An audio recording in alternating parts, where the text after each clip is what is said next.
Hello viewers, আসসালামু আলাইকুম। আশা করি আপনারা সবাই অনেক ভালো আছেন। তো ভিউয়ার্স, আপনাদের আলহামদুলিল্লাহ আমি অনেক ভালো আছি। তো আপনারা হয়তো টাইটেল এবং থাম্বনেল দেখে বুঝে গেছেন আজকের ভিডিওটা কি নিয়ে বানাতে যাচ্ছি।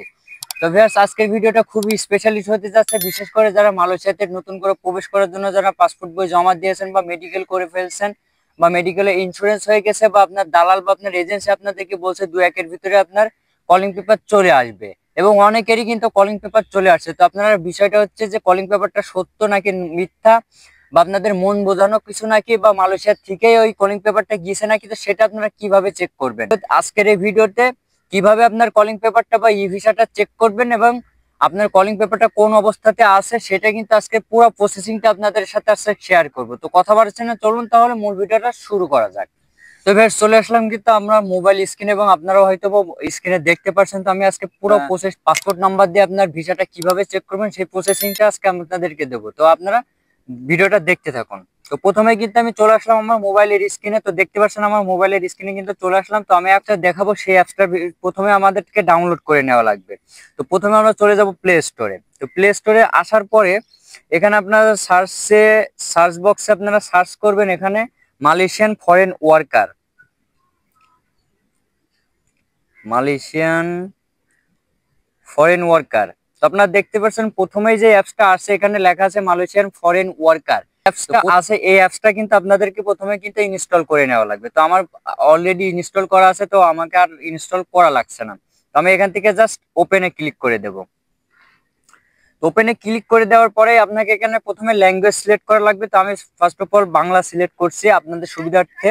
তো আমি বাংলা সিলেক্ট করে নেওয়ার পরে আপনারা দেখতে পাচ্ছেন যে প্রথমে যেটা আছে সেটা হচ্ছে যে পাসপোর্ট নাম্বার দিয়ে ভিসা চেক, মানে আপনার যে পাসপোর্ট নাম্বার বা আপনি যে পাসপোর্টটা জমা দিয়েছেন মালয়েশিয়াতে আসার জন্য, সেই পাসপোর্ট নাম্বারের যে নম্বরটা আছে বা সেই নাম্বারটা আছে, সেই নাম্বারটা এখানে দিলে কি আসলাম কিন্তু সেইটার ভিতরে যেখানে পাসপোর্ট নাম্বার দিয়ে যেখানে আপনার কলিং পেপারটা বা আপনার ভিসাটা চেক করবেন আপনার নামে ভিসা আদৌ কি আসছে নাকি, বা আপনাকে দালাল বা আপনার এজেন্সি বলছে আপনার নামে ভিসা চলে আসছে বা কলিং পেপার চলে আসছে, ভিসা চলে আসবে, এভাবে যাদেরকে ঠেকায় রাখছে। তো আপনারা কিন্তু স্বচক্ষে নিজেই কিন্তু আপনার কলিং পেপারটা বা আপনার ই ভিসা আপনার নামে আসছে নাকি, তো সেটা কিন্তু আপনারা নিজেরাই চেক করতে পারবেন।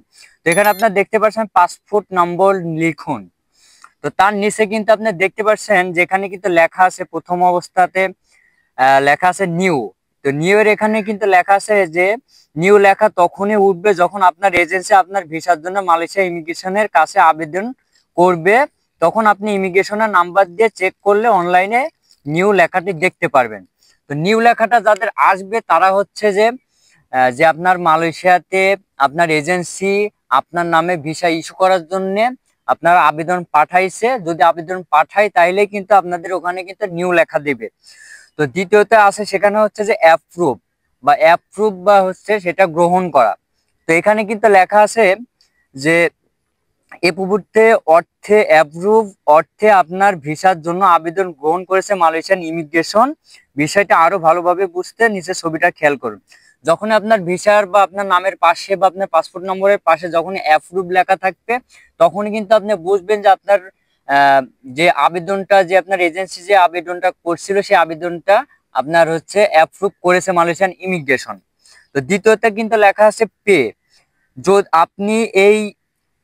আপনি যদি একবার পে লেখা দেখতে পান তাহলে ভিসার জন্য টাকা জমা দিতে হবে। আপনার এজেন্সি যদি ভিসার জন্য টাকা জমা দিয়ে ফেলে তাহলে দুইবার পে লেখা দেবে, দুইবার পে লেখা দেবে। স্ক্রিনে যদি দুইবার পে পে লেখা দেয় দেখতে পান তাহলে বুঝবেন আপনার ভিসার জন্য টাকা জমা দেওয়া হয়ে গেছে। তো আমরা এখনো প্র্যাকটিক্যালি সেটা দেখব। তো প্রথমে আমি আমার এখানে আমার পাসপোর্ট নম্বরটা দিয়ে দিচ্ছি। তো ফাইনালি কিন্তু আপনারা দেখতে পাচ্ছেন যে এখানে কিন্তু আমার যে পাসপোর্ট নম্বরটা দিয়ে আমি যেটা সার্চ করেছিলাম আমার নামে কিন্তু আমার কিন্তু 2 নম্বর ভিসা অলরেডি চলতেছে। তো আমার দেখতে পাচ্ছেন এখানে সব কিছু কিন্তু দেওয়া আছে, প্রিন্ট পে। যদি আপনাদের ভিসা যদি রিজেক্ট হয়ে যায় বা আপনাদের ভিসা যদি না হয় তাহলে কিন্তু এখানে দেখাবে রিজেক্ট, এরকম কিন্তু দেখাবে। তো আপনারা নিজে নিজেই কিন্তু এভাবেই কিন্তু চাইলে কিন্তু আপনাদের কলিং পেপারটা বা ই ভিসাটা কিন্তু আপনারা নিজে নিজেই চাইলে কিন্তু আপনারা দেখতে পারবে। আপনাদের যারা কলিং পেপার দিয়েছে, যদি কলিং পেপারে যে আরএল নাম্বারটা থাকে ওই নাম্বারটা দিয়ে কলিং পেপারটা কিন্তু চেক করতে পারবেন যে আসল নাকি নকল। তো এটা যদি আপনারা জানতে অবশ্যই ভিডিওর নিচে কমেন্ট করে জানাবেন, তাহলে পরবর্তীতে ভিডিওটা আমি সেটা নিয়ে আসার জন্য চেষ্টা করব। তো ব্যাস আজকে ভিডিওটা এই পর্যন্তই ছিল। যদি ভিডিওটা ভালো লেগে থাকে তো অবশ্যই চ্যানেলটি সাবস্ক্রাইব করবেন এবং পাশে থাকা বেল আইকনটি প্রেস করে দেবেন, যাতে পরবর্তী এমনই নিত্য নতুন আপডেট ভিডিও সবার আগে পৌঁছে যায় আপনার কাছে। সে পর্যন্ত ভালো থাকবেন, সুস্থ থাকবেন। আসসালামু আলাইকুম।